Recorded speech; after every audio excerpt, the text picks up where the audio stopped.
I got started in graphic design because I was rummaging through a secondhand bookshop and I found a graduate catalogue from Swinburne University, and I still remember it was $4.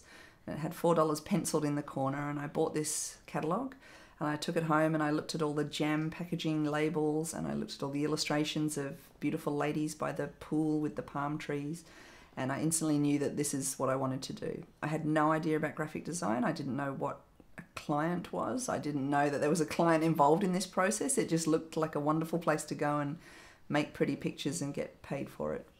And to some degree, that's kind of what it is. Once I graduated from Swinburne, I went on to become a freelance illustrator, and so I drew pretty pictures for a living and people paid me for them. Certainly the life of a freelance illustrator is quite different to being a freelance graphic designer or indeed being a studio graphic designer, and I've had experience at all three of those things.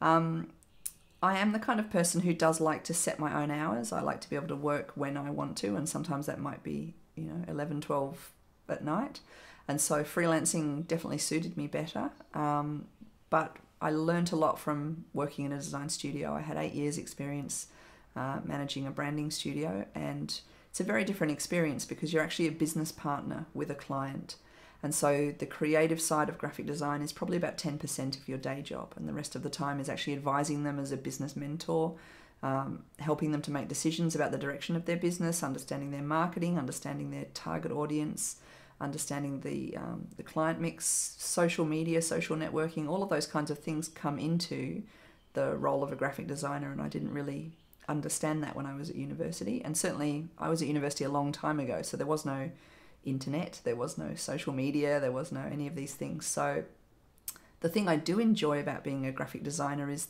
that learning process. The fact that when I went to university, none of the things that I now deal with existed. So Photoshop was at version 2. There was no InDesign. There was definitely no color computers. We had to work on black and white computers. They were very small screens, and so the computer was just part of the process. So the thing about conceiving of an idea, being creative, and then seeing that idea through to completion, that was the thing that excited me about graphic design 22 years ago, and that's the thing that still excites me about graphic design today.